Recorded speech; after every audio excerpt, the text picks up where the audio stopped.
Panel বাতিলের আশঙ্কায় ফের পথে এসএলএসটি চাকরি প্রাপকরা। গতকাল শিয়ালদা থেকে ধর্মতলা পর্যন্ত মিছিল করেন এসএলএসটির 2016 প্যানেল থাকা শিক্ষক শিক্ষিকারা। রাত 11টা পর্যন্ত রানী রাসমণি অ্যাভিনিউ অবস্থান চলার পর পুলিশ গিয়ে অবস্থান তুলে নেওয়ার নির্দেশ দেয়, আর এই নিয়ে পুলিশের সঙ্গে তাদের বচসা বেঁধে যায়। এরপর তারা ওয়াই চ্যানেলে ধর্ণা অবস্থান শুরু করেন। রাতভর সেখানে ধর্ণা চলার পর আজ সকালেও ওয়াই চ্যানেলে ধর্ণা হয়।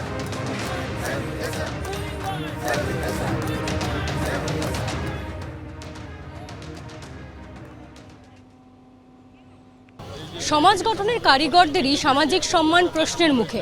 হাইকোর্টের চাকরি হয়েছে বাতিল, এখন সুপ্রিম কোর্টে 7ই জানুয়ারি শুনানি রয়েছে, আর তার আগেই আশঙ্কিত হয়ে নিজেরাই পথে নেমেছেন তারা।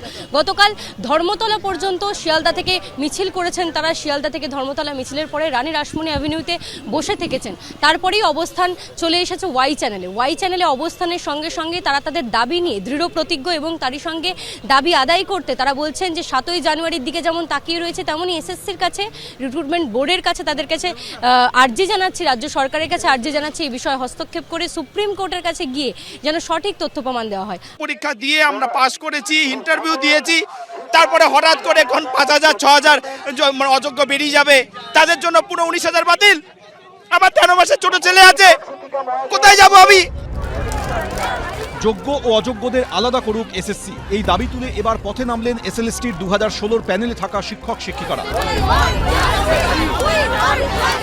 এবছর 22শে এপ্রিল নবম থেকে দ্বাদশে স্কুলে চাকরি পাওয়া 25,753 জনের প্যানেল বাতিল করে দেয় কলকাতা হাইকোর্টের বিশেষ ডিভিশন বেঞ্চ। 8ই মে সেই রায় স্থগিতাদেশ দেয় সুপ্রিম কোর্ট। 19শে ডিসেম্বরের শুনানিতেও সুপ্রিম কোর্টে প্রধান বিচারপতি প্রশ্ন করেন, রাজ্য সরকার কি মনে করে যে বৈধ অবৈধ চাকরি প্রাপকদের আলাদা করা সম্ভব? এই শিক্ষক শিক্ষিকাদের আশঙ্কা, এসএসসির যথাযথ তথ্য প্রমাণ না দিলে প্যানেল বাতিল হতে পারে। তাই যোগ্য ও অযোগ্যদের আলাদা করতে যাতে যথাযথ পদক্ষেপ নেওয়া হয়, সেই দাবি তুলে পথে নামলেন তারা।